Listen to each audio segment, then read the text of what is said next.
100% régional vous est présenté par Bien2Go. Découvrez Bien. bien2go.ch.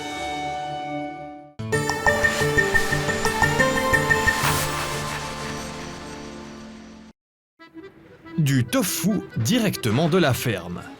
Le domaine Weberhof à Annette a commencé à produire lui-même du tofu il y a 6 ans, et ce avec son propre soja.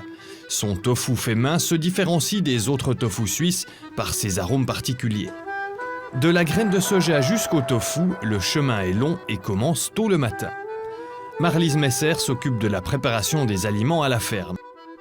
Le domaine Weberhof a fait la transition ces dernières années et est passé de l'élevage d'animaux à une ferme quasiment végétarienne. L'entreprise vit principalement des légumes, des céréales, du colza, des tournesols et du soja. Moi, je me souviens quand j'ai commencé de manger vegan il y a une quinzaine d'années, on me disait « Ah oui, c'est pas sympa le tofu que tu manges, ça va déforester l'Amazonie. » Or, nous, le tofu qu'on mange ici, il n'a pas un impact négatif sur le monde parce que les fèves de soja sont produites ici. Et ça, c'est très important. Chaque année, ce sont près de 4 tonnes de graines de soja qui sont transformées en tofu. Pour faire du tofu, il faut tout d'abord du lait de soja. Cette machine est en quelque sorte une machine à lait de soja. Les graines de soja y ont été déposées la veille et sont moulues avec de l'eau par Mateusz Feduniak. Du lait de soja en ressort. Mateusz est l'un des près de 20 employés du domaine. Il produit du tofu et travaille dans les champs. Les graines de soja proviennent des champs du Weberhof. Le soja est apprécié dans l'agriculture puisque c'est un bon collecteur d'azote. Les plants stockent cet azote dans le sol et les prochaines plantations pourront en profiter. Il faudra utiliser moins d'engrais. La moissonneuse-batteuse a justement récolté le soja de cette année la semaine passée. Maintenant, les graines sèchent. Dans la grange, où jusqu'à présent il y avait toujours du foin et de la paille pour les animaux, nous on a transformé ça en lieu de stockage pour les différentes céréales et graines qu'on produit. Ça c'est le soja de cette année, 2023. La fève de soja, elle est toute petite à ce stade. Quand on va la tremper dans l'eau, elle va doubler de volume.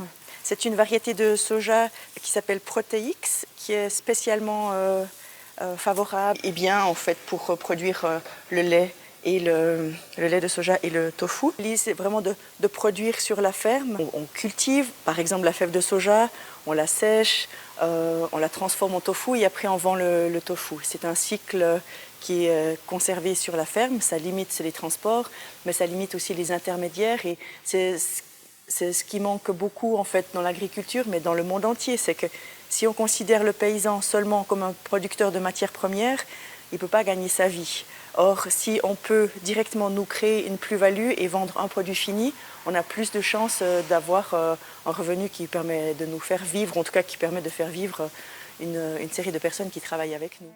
Le Weberhof cultive 40 hectares de terrain. Une grande partie de ce qui y pousse est transformé ici. Le soja en tofu, les céréales en pain et en pâte, le colza et le tournesol en huile, et tous ces produits peuvent être vendus directement à leurs clients. Retour à la petite fabrique de tofu. Le lait de soja est chauffé dans une énorme marmite. En parallèle, Marie-France Querel hache les ingrédients destinés à aromatiser les différentes sortes de tofu. Elle est la responsable de la production et de la commercialisation du tofu. Chez nous, on a donc différents tofu aromatisés et avec différents goûts. On a paprika, olive, forestier, donc c'est avec des champignons. Paprika, poivre, curry, olive et pour le tofu à l'italienne, des tomates séchées du domaine, des herbes aromatiques et de l'ail. Ou encore un tofu aux algues. Je les fais tremper pour les dégorger légèrement le sel parce qu'elles sont dans le sel pour la conservation et puis pour leur état naturel. Ici, on a toutes les préparations qui sont faites avec principalement des légumes de la ferme. Très souvent, sur le marché, on trouve des tofu nature, mais j'ai jamais vu aux algues, au curry. Et ce que je trouve sympa, c'est que ça permet vraiment d'ajouter un plus aux recettes.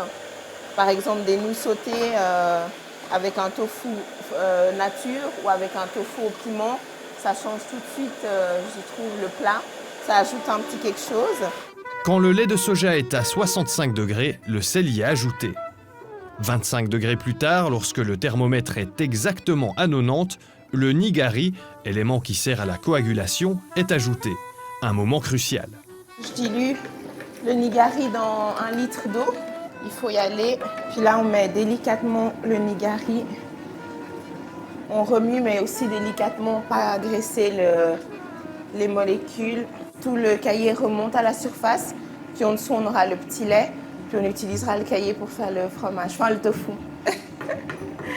Le quark de soja prend forme à l'intérieur d'un tissu de tamisage. Marie-France y ajoute les différents ingrédients.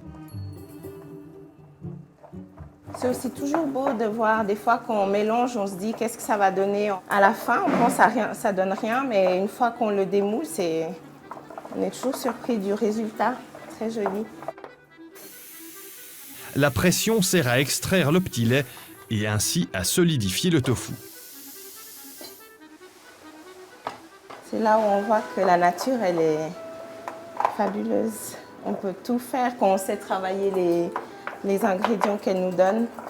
L'étape suivante est effectuée par Mateusz. Il coupe le tofu à la taille de vente. Il faut ensuite refroidir le tofu. Il est placé dans un réfrigérateur. Finalement, les blocs de tofu passent par la machine de mise sous vide pour être emballés. C'est là aussi qu'on voit le travail qui a été fait. Quand on voit tout ce qui est là, ouais. Ce tofu sera ensuite vendu dans le magasin du domaine, sur les marchés ou dans des magasins bio. Son côté artisanal différencie le tofu du Weberhof des autres tofu produits en Suisse. Et il n'y a pas que les végétariens qui le consomment. C'est pas uniquement réservé aux végétariens. Des fois, c'est l'idée que les gens ils ont, mais je trouve que pas du tout. Mais il y a un grand pourcentage qui s'est mis à consommer du tofu, même si ce ne sont pas forcément des végétariens. Il y a parfois des gens qui prennent et de la viande et du tofu. Donc c'est un produit très apprécié. La saison de la courge approche à grands pas, ce qui permettra une création de saison, le tofu à la courge.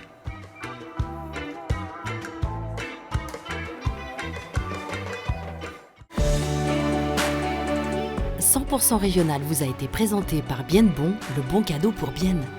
Bienbon.ch